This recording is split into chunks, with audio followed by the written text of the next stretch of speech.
to the Morning Roast with Bonta and Shasky. Ooh, that's funky. That is funky right there. And the Giants right now are funky. What a weekend for them. Cleveland, Ohio, taking on the Guardians, the Cleveland Guardians. Nobody was at that game yesterday. It was just a rough weekend for Cleveland overall. Cavaliers losing the play-in game Friday night to the Atlanta Hawks. Shout out to DeLon Wright. That great defense there in the second half. Letting Trae Young do his thing on offense. Not a Trae Young fan, though. I don't enjoy watching him play. And then the Giants out there in Cleveland sweeping the Guardians. They're now 7-2 on the season. We got some Games War coming up, but I have a bold take about the Giants. And not only do I think they'll be good, but Brandon Belt, he comes out on the captain boat. He's got the big C on his chest, and I think it's all corny. I felt about the electrical tape? Dude, electrical tape. But I'm just like, all right, who's this guy? Straight out the first pitch. There now, Laura Britt, everybody. Hey, let's have a captain off or whatnot. Who's the bigger captain or who's the real captain in the Bay, Clay or Belt? We're all gonna ride with Clay. He's actually been on the boat in the water. I haven't seen Brandon Belt on the Bay in the water. But you know what? And I tweeted out when he did come out, I was like, yo, he better hit 30 home runs. He better hit 30. Well, this guy, he may have a year like Derek Lee in 05. Derek Lee for the Cubs that year hit like 46 jacks. That was his low, whoa, what is going on here? Derek Lee, 40 jacks? Yeah, he killed the Giants in that 03 playoffs. Killed him. Won a World Series with the Marlins, too. Yeah. Brandon Belt may hit 40 home runs this year if he's healthy. 40. He may go 40. Bonds is the last guy to go 40. Yeah, I mean, this guy 46 looks like a lock for 30. 05, 04. Has he had a bad at bat all season? It feels like he hasn't. Brandon Belt? Yeah. No, he's been locked in. Look, we're a week in, okay? We're a week and a half in. So I don't want to go crazy. Yeah, this is me after one half, Jimmy Garoppolo's an MVP candidate. Yeah, that's the equivalent. Maybe I'm jumping the gun. No, you're not, though, because he looks outstanding. There's no question about it. I mean, Bonta, he's a completely different guy. He's batting 345, 3 jacks. He's on fire. He's on fire right now. Where's the RBIs at? He's got 7 RBIs. I mean, the on-base percentage is over 1,000. Mm-hmm. The guy's just locked in. He looks great. And maybe there's something with this hitting instructing staff. Well, there's Gabe Kapler and company. This guy, him and Crawford look like completely different offensive players. Their presence in the box, and again, they're taking pitches. They're working his zone. But Brandon Belt may hit 40, dude. This may be his year. Let's go back to Friday night. Joey Bart hits a huge 2-run home run to give them insurance run. I think he's the third best player on the team already, Joey Bart. Right now, if we're talking about everyday players, to me, it's Belt, then Crawford, and then you could say Darren Ruff. He doesn't play the field for me, so I have a tough time putting him in there. And he's kind of platooning, I guess, essentially. Right. I think it's Joey Bart. That's a huge development. That's number one. Number two, it's no doubt about it in my mind. Rodon and Logan Webb is as good of a 1-2 punch as the league has. I mean, I'll listen to Bueller and all the different combinations. Obviously, the Milwaukee Brewers online too with Corbin Burns and Woodruff. Yeah, but I'm looking at this top to bottom. This staff, pitching wise, is a top 5 staff. They're good. They're really good. They got to tie up the loose ends at the back of the bullpen. Doval's starting to figure it out. He's starting to figure it out. Yeah, no doubt. But they started a 4-game series in New York today. If DeGrom was healthy, you could say Scherzer, DeGrom. With no question, their resumes are way more comprehensive. I'm not going Yu Darvish, Blake Snell. Blake Snell on the IL already. I'm not going there. And Yu Darvish got touched up for 9 runs. Yeah, he did. An inning and a half. Yeah, so Rodon and Webb. How sick is he? Rodon Friday night, just darting. And that's one thing these starters, Alex Wood, DeSclafani, battled Saturday. It looked better than the numbers. No, he battled. Yeah. He kept the Giants in the game, and they ended up stealing it late. He's the weak link because the rest of the staff is that really good. Alex Cobb, Alex Wood. We'll see Cobb tonight. Yeah, tonight. Alex Cobb against the Mets. Cobb against McGill. Then we'll see Webb, Rodon, and DeSclafani. Tyrell Stroud. But real quick on the pitching, they have a top flight pitching staff. And Rodon, like he was pumping in his intensity. How about the way he stands? I didn't know how intense he was on the mound. He's an absolute bulldog. He's just attacking dudes. Yeah. And what's crazy about him? So let's have a sophisticated, quick conversation about flame-throwing lefties in the Giants system. Bumgarner did not throw 95, 96, 97. No. Bumgarner was a low to, and I'm not dismissing him. He's great. He's a low to mid 90s at most thrower. That's what he was. Johnny Sanchez, same thing. That's what I filed those guys under. We know that Kirk Reeder and the Zito types, they were those soft throwing lefties, you know? They have never had a power arm lefty like this in my lifetime. I can't think of one guy who threw 97. He threw a 99-mile-an-hour pitch in like the 6th or 7th inning of that game. Yeah. 99. Yeah. He was pumping gas late. Going seven. I'm going to relax on Belt, I know. No, Belt's having a great start. But no, Estrada. He's having a great start. Estrada, Logan Webb and Estrada. Now it gets me thinking, and this is so far-fetched. We're so long. We're 9 games in. But in case you get in a 5-game series, Rodon to Webb at the top of that rotation. Damn, I feel good about that. Now, who's going to be that third starter moving forward? Because they need a guy to eat innings.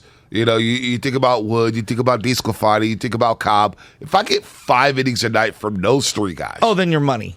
Because Webb and Rodon look like locks to go 6 to 7 to 8 innings. There's no doubt about it. And the other element is that Randy Johnson, 415. But Randy Johnson, he was old. He was super old, and it was a 1-year deal. And I remember, and he got his 300th win against the Nationals on a rain-soaked night. Right. Remember that play that he made? It's crazy to think Randy Johnson was a giant for that one. Livermore, California. He didn't throw 97, 98, 99 at that point in his career. He was older. Like let's acknowledge that. And I'm not dismissing they've had great lefties. Like my dad's like maybe Vida Blue. I don't know if he threw that hard for that era. It was before our time. But I didn't see him. I didn't really see in our Vida. lifetime. That's what I'm going at. In our lifetime. Like Trevor Wilson, Bud Black, these guys were low 90s guys. Nah, there was nothing like Rodon. Now maybe Sean Estes was a guy that had promised to be a plus 90s mile an hour fastball guy, but he never realized it like this. No. I mean, Rodon's he's got Cy Young capabilities in terms of the stuff. Wouldn't you agree? Cy Young stuff. Yes. Right? Yes. Here's another arm that I think we've kind of dismissed. By the way, Hunter Green with the Reds. Oh, he's ridiculous. He pumped 38 fastballs over 100 miles an hour. He's so sick. So he is sick just thinking about hard throwing. He's throwing 138 pitches of over 100 miles an hour already this early in the season. May want to dial it down a little bit. And he's fun. And he's a lot of fun. He's a lot of fun. Here's the guy that I think... Rodon's fun. I like Rodon. Here's the guy that I think is actually going to be really important for this team this year. This Garcia guy, he's nice. I think we have forgotten how good Affelt was for that bullpen. Yeah. He wasn't B. Weezy. He wasn't Romo. Like, he didn't have the beards and some of the celebrations. Like, Garcia got his moments as well for the Giants. Dude, Affelt was as good as they come. He would come into these high leverage situations. He had the big leg kick, and he had that big hook curveball with a 95 plus mile an hour fastball. And he was just a good player for this team for a long time. Garcia's different, but he's filthy when he's on. And he's a lefty that you could throw up for a couple of innings or for a couple of batters and get guys out. I really like him. Then you got Tyler Rogers throwing that underhand ball. You got Jake McGee who closed the game out the other night. They've got like 5 legit arms. Leon has had moments. I know he makes people kind of, queasy. But I love this bullpen too. This bullpen's nice. The bullpen's nice. I want to see more from Duvall. Consistency from him. It's early. But this lineup, and a lot of people are freaking out, like me, freaking out about the lineup, man. They outscored Cleveland 16-4. 16-4 in Cleveland over the weekend. So they just shut you down. Look, before the season, we both, I think, agreed on this. They're going to pitch. Oh. They're going to pitch with the best of them. The pitching looks better than even I could have anticipated. Can you scratch enough runs across the plate? Yes. Tyro Estrada. It's going to be hard to take this young man off the field. LaStella, I don't think has a spot when he comes back. As a spot guy, I think that's about it. I mean, this guy's defense, going to the left, going to the right, is outstanding. He can run. He's putting the ball in play. Right. His splits, righties and lefties, are solid. Yep. I mean, again, early. I like what I see, and he's 27. He's 27 years old. He's getting on base. We brought this guy up last year. Tyro Estrada. And he made plays. Yeah, well, we were like, this guy got traded over for the Yankees. Who is this guy? Remember we made light of it. We were like, Tyro Estrada. Yeah, I dismissed it. Yeah, I think we all did. But he made a couple plays early in that Yeah. season. Then kind of got lost in the shuffle as we see him score on the screen here. This guy's a player, man. Listella, I would take your time on Listella. Let Estrada play. I would take the time right now to say, all right, let Estrada play. Let him get these reps. Yeah. Let him get the experience. Because I already know what I have in Tommy Listella. He's a good contact hitter. Yeah. He's going to work the He's a count. Great eye. Yeah. Let me see what Estrada has, because then maybe I could just bring Listella off the bench with that team-friendly contract. Yeah, one, maybe Listella can play a little third base, when he comes back, because I think defensively third base is the spot that they're going to absolutely need some help. I don't know where Longoria is. Slater's been in a deep abyss in terms of hitting. Yaz, I'm still worried about. I could use an outfield bat. But they're hoping that Ramos is bat. that guy, and I'm kind of hoping so too. Yeah, the Duggar, Slater, Yastrzemski, very redundant in terms of production right now. Yeah, I do like Duggar's speed, though. You are listening to 95.7 The Game, KGMZ FM at HD1 San Francisco and Odyssey Station, brought to you by DuckDuckGo, privacy simplified. Let's do a little Games World at the top of the 7 o'clock hour. Games World right here on the Morning Roast. What did Gabe have to say about the Giants sweeping the Guardians? I think we'll go with a little Bohemian Rhapsody, gentlemen. Good call. When it comes to Gabe Kapler, anything goes. First of all, I think pressure is always a good thing. The brightest lights can sometimes bring out the best performance. Now he's been ejected. Kapler's been ejected by Joe West. Panda costumes and baby giraffes and all of the fans of San Francisco. Gabe Kapler's 100% right. Kapler launches one. Fair or foul. It's gone! Gabe Kapler has won it! It's time for Gabe's World.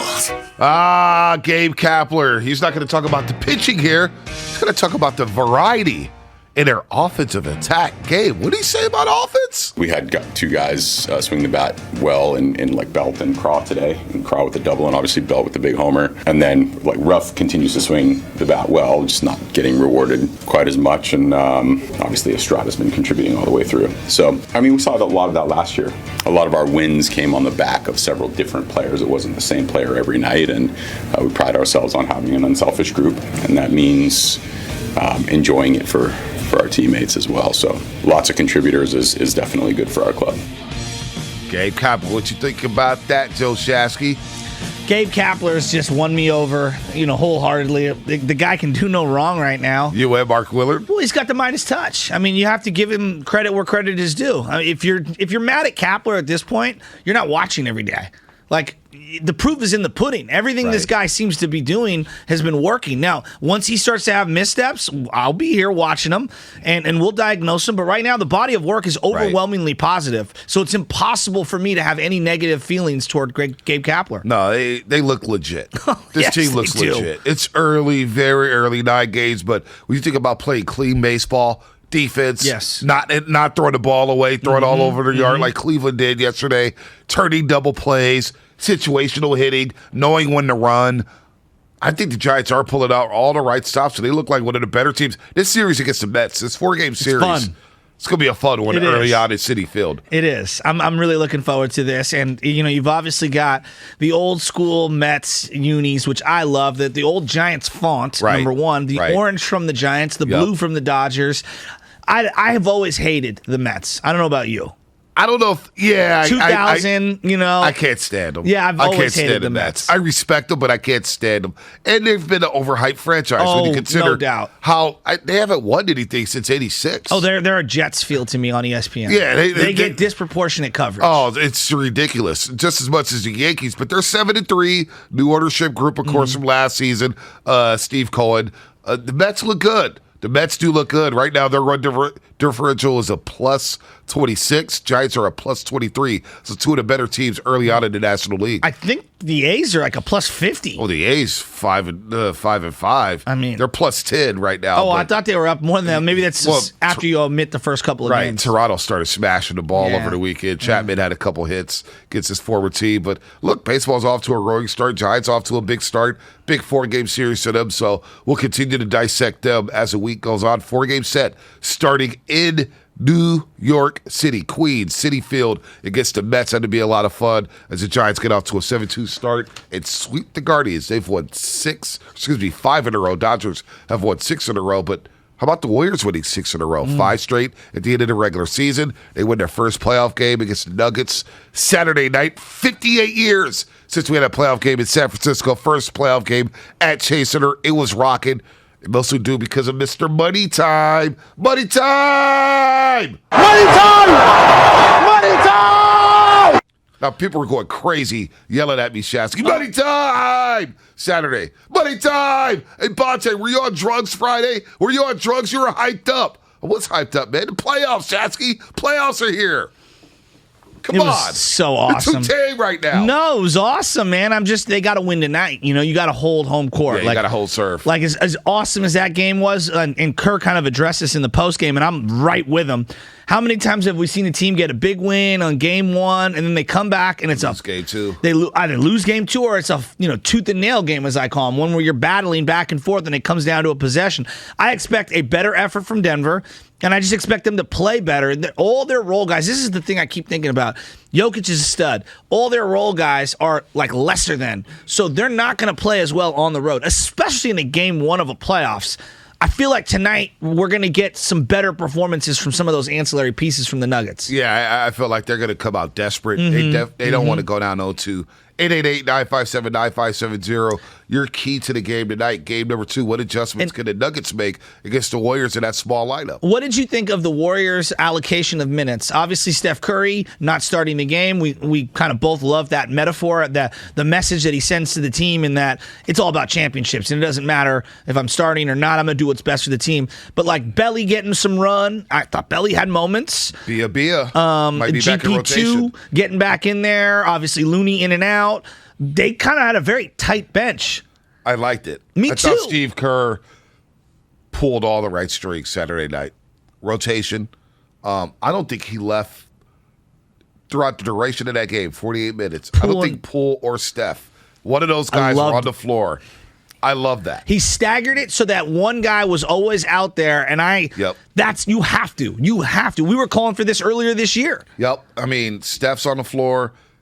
Poole's on the floor. Clay's roaming around. Wiggins is roaming around. I thought Steve Kerr had one of his best performances of the year. And, we're discussing like finalists for all the awards, right? Jordan Poole is not a finalist for most improved player. But what about coach of the year? Honestly, Steve Kerr doesn't even get mentioned. Who are the 3 candidates? So I believe it's Ime Udoka for Boston. I mean, he had a really good year. And he's he wasn't a finalist. No, he was not. I actually Ime think Udoka wasn't a finalist? I think he was omitted too. Yeah. Because Boston went 28-7 in their last 35 games. Yeah, there's a lot of candidates. Who you got, Langford? Hang on. It was the finalists were, and this is what Grizz coach. This is what was posted yesterday. It was Monty Williams from the Suns, Taylor Jenkins, and who was the other one? I still need to pull that up. Hang on. I've got to find this one here. Taylor Jenkins and Eric Spoelstra from the Miami Heat. They had a great year. I mean, so those were the 3 finalists. Warriors had the 3rd best record in all the NBA. Let me make the argument for Kerr. He's not going to win Coach of the Year. I get it. But the thing about the Warriors winning 53 games, Steph misses 18, Clay misses 50, and Draymond misses 36 games. Your big 3 had only played 11 minutes together before Saturday night. Jordan Poole, we didn't know he was going to stand here. Wiggins, playing Jonathan Kuminga. Like, Steve Kerr doesn't even get mentioned, Shasky. Nobody, people complain about Ime Udoka. They may complain about, say, Coach Bud, Budenholzer, maybe Doc Rivers in Philly, Ty Lue in L.A., even though the Clippers didn't even make this freaking playoffs. Ty Lue still got a lot of love. Steve Kerr got no love. He doesn't even get mentioned for Coach of the Year. And you sit back and think, wait a minute, the Warriors had what? The 3rd best record in the league? 53 wins? Just got to scoff at it and laugh. Yeah, I just think it's a loaded category this year. And he does deserve recognition. I understand why he's not there, though. Like, when I first saw the list, you sent us the text last night. I was about to go to bed, super early. I was exhausted from Easter. And I'm looking at it, and I'm looking across all the different candidates for the various categories. And I wanted to be triggered. But then, upon reflection, I was like, I get it. Like, it makes sense. Like, all 3 guys in Most Improved that Jordan Poole would have been in, right? They were all All-Stars this year. Yeah. kind of hard to knock that, you know? Yeah, like, it is. although my argument would have been like John Morant was already kind of a star. He's rookie of the year. Yeah, so I don't know how you could be most improved, but he did, I think, uptick his points total 8 or 9 total points. He went from like 20 to 27 to 27, which is impressive. It is, but he also missed like 20-something games. Poole went from, I know Desmond Bane, who I thought deserved consideration, went from 9 to 19. Miles Bridges went from 12 to 20.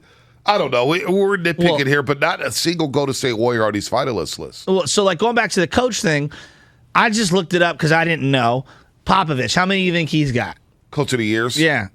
Maybe 1. He has 3. 3. Only 3 guys have 3. Okay, Nelly, Popovich, and Pat Riley.